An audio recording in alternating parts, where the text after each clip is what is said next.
Welcome, everyone, and thank you for joining me and my very special guest. She is one of the entertainment industry's most beloved stars. You know her from such musicals as Starlight Express, Grand Hotel, She Loves Me, and from her Tony Award-winning star turn in Nine, and from the hit television shows Ally McBeal, 30 Rock, and The Unbreakable Kimmy Schmidt. And tonight on Fox, she kicks off as the host of the brand new version of the iconic music game show Name That Tune at 9 p.m. Eastern Standard Time. Please say hello to my friend, Jane Krakowski. Hello. Oh my God. It's nice to see you. Happy New Year. Happy New Year to you. First of all, how are you and where are you?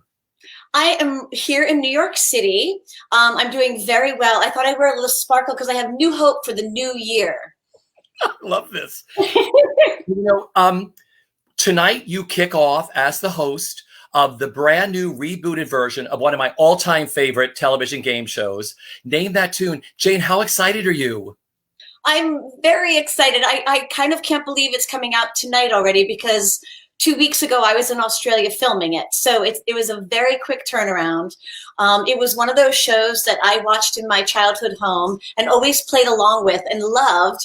And then when I heard they were doing a reboot of it, I was like, I want to be a part of this. And I think, it's a very classic game show that got a pretty classy reboot on Fox. Oh, the promos for this look absolutely sensational. You get goosebumps just watching, the trailer for this. You are so sweet. Did you go after this? I mean, you wanted to host something, didn't you? Like a game show? I did. I was very drawn to doing something in front of a live audience, which, as you know, I think all of us in our community are missing at the moment.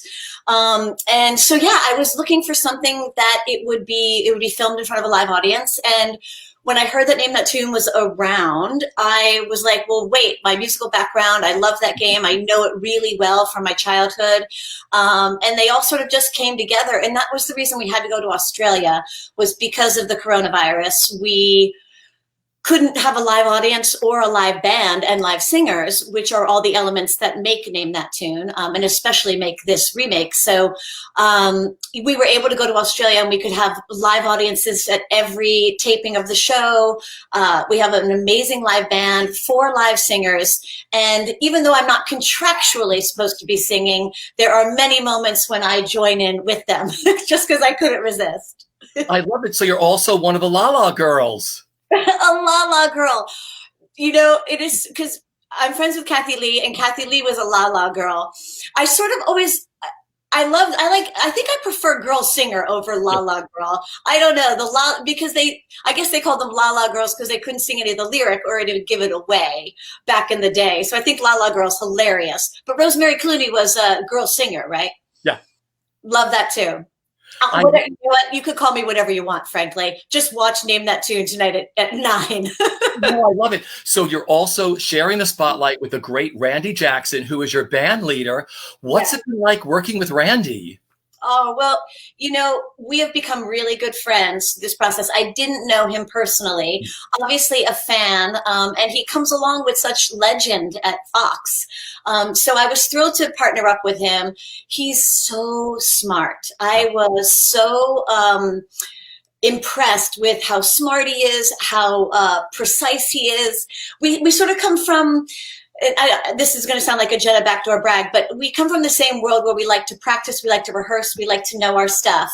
And so we work together really well. I also think because we had to quarantine in Australia, locked in a hotel room for 14 days and 14 nights, we really bonded. We would make calls with each other, like just proof of life call, just checking in on each other, making sure we're getting through this, because it is a very long, hard quarantine that we had to go through. So worth it. And, it's made Australia, they're living life a bit more open and as we used to know it. And I hope that we in the United States will know pretty soon. So, it's so exciting to watch the promo for this with this live audience and the band and the singers. What was it like taping that first show? You're like, oh my gosh, we can actually do this again. Yeah, it was exciting. It was thrilling in the way that you'd perform in a live show. And so I did get all of that fulfillment that I was hoping for from the live audience.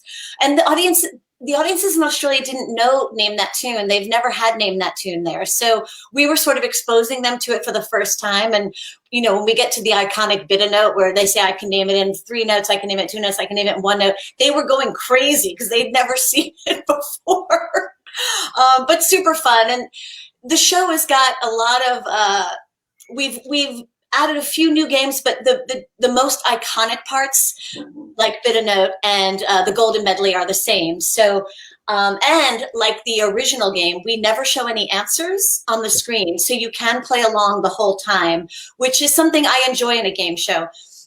There are some other game shows that I enjoy on television as well, and I always have to like go like this to not look at the TV and try not to cheat if I want to play along at home. The good thing about Name That Tune is you don't have to do that. You can look at the screen the whole time because we never expose any answers. I love that. Were you a great game player growing up? I enjoy games. I think I love game nights, and it's been something I've really enjoyed through the quarantining and all of the time we've had to socially distance. It's very fun to get together with Seth Rudetsky, one of our mutual friends, and have a bunch of people come on Zoom and play some games. It also, I feel like shows like that Seth is doing, not only with his game nights, but his personal game nights and all the performances that they've been doing has sort of kept me feeling like I'm still in touch with a lot of our community and the Broadway community, and getting to see our friends still perform, because I miss it terribly. And I can't wait for the Broadway community to be back up and running as soon as possible, I hope. Yeah, today's our 300th day. Is that right? That's strange. 9 months, 300th day. Just sometimes for you, does it feel like... I work with Alan Cumming, and Alan on his Instagram feed, he still does it Saturday night on Broadway every Saturday night. So I tune in for that too. It makes you feel like the community will, of course, be back and thriving, and everyone can't wait for Broadway to be back. Well, you know, I didn't realize this. You and I talked about this once before. I saw your professional debuts because I have all my Milliken Breakfast Show programs here. I have all of them here, like 77, 78, and 79. And you made your debut as a Millikitty in 1977. Sorry, I didn't hear what year you said. There must be some connection problem. You were like 1. What was it like? Right. This year that you did the Milliken? I was a Milla baby, not a Millikitty. Totally. But I mean, Ann Miller, Gloria Swanson, Jerry Orbach. I mean, how exciting were these to do for you? Because I know what it was like for me to watch, but this was your professional debut that first year. What do you remember? Wow. Well, I remember waiting outside in line to audition. I remember circling backstage the audition and being escorted by my mom, and because I was a child then. And yeah, just auditioning for the first time, singing like, I don't know, I think they gave you 16 bars. And if you made it through that, then you got to move on to the dance audition.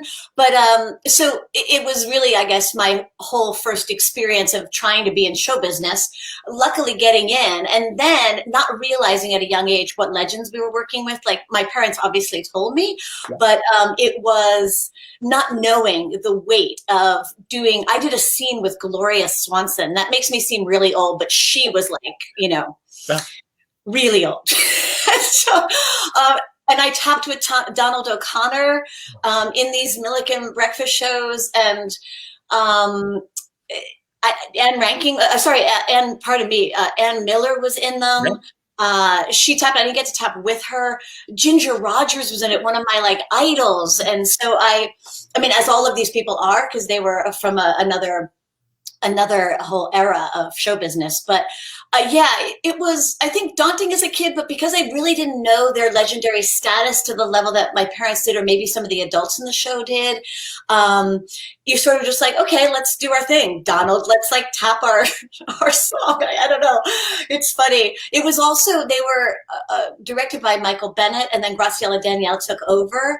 And my first year, the entire original cast of a chorus line was in it. So to me, that was actually even more exciting, because that was more my world and where I longed to be. And so I couldn't believe that my first time out, I was working with all those people, and then would get to like go see a chorus line at night and like know all those people, and feeling like I was just, super cool that I knew them and got to work with them in my little way, Yeah. In a musical industrial show that was at 9 a.m. or something, right? They were the best. They were the best of all of them.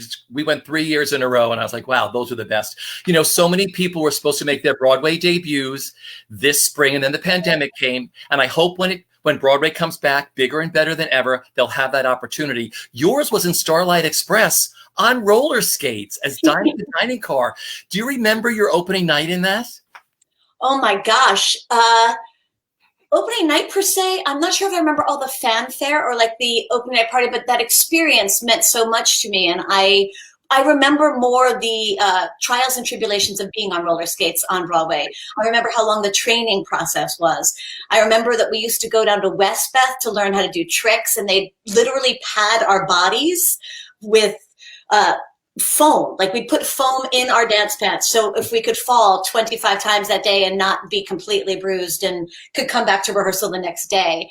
The first time they put you on a bull or they asked you to do a cartwheel or do something backwards, or it was, so I remember sort of that whole experience, and sort of now in hindsight being thankful that I made my Broadway debut as a train rather than as a human, really, because it was a bit more of a sporting event than say an acting job. And so, I think it was nice to learn the rigors of musical theater and of doing 8 shows a week and what it takes, with a little bit of an anonymity before I went on to do Grand Hotel, which was next, which I was, fully on display as a performer at that point. Sensational. I want to go to Hollywood. I mean, you stop that show every single performance. I mean, favorite memory of Grand Hotel for you is what, Jane?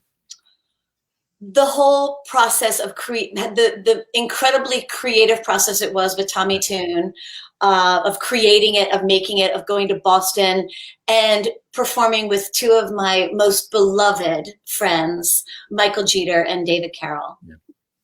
Yeah. I recently, during quarantine, someone had sent me a copy of Grand Hotel, and I recently just watched it, and it just brought back so much emotion seeing David Carroll soar with his voice, and Michael Jeter, his entire performance, and just taking the entire audience's hearts and giving us everything of his heart in that performance. And it was just so beautiful to relive from a very shaky, odd camera off to the side.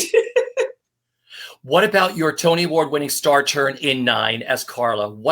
Favorite memory of doing 9? So brilliant. Oh, my favorite memory, I think, was the once in a lifetime experience of hearing an entire audience gasp during your number. I had obviously been in the audience where I felt that for other performers, but I think it's a once in a lifetime experience where you get to do something that was so unique and not seen on the Broadway stage, where I could actually feel the audience gasp every time I would ascend from my exit upside down.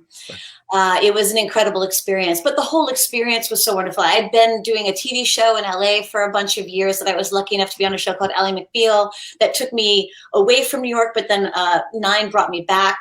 And being back in the Broadway community meant so much to me. Getting that role, I really tried very hard to get that part, and with many auditions and many callbacks. And so when I finally got it, to have it culminate to be one of the most special experiences of my career meant so much to me.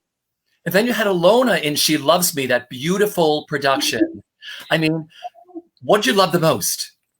Oh, how loving it was. Yeah. It's a loving show, and it is about love, but it was also a loving cast and a loving production.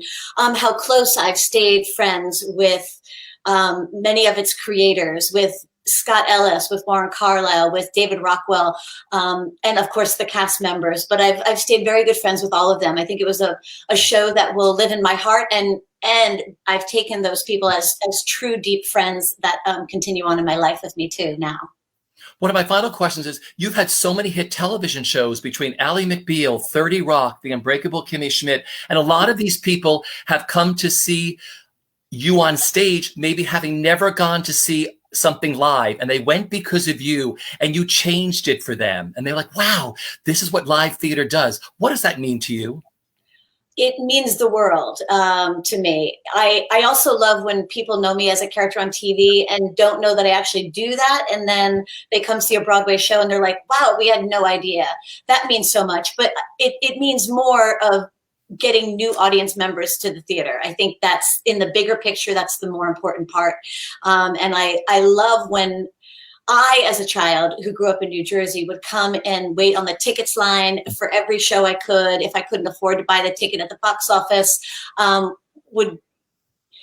I spent every bit of free time watching as many Broadway shows as I could because I had that love for it. And when I couldn't get in or I couldn't see a show, I would wait for the night of the Tonys to watch the number on the Tony Award presentation and memorize it. And just so it was my world and I loved it and where I aspired to be. So if I could introduce any new audience member, especially young people, to come to the theater and find that joy, that would mean the world to me if I ever have or ever will or ever could.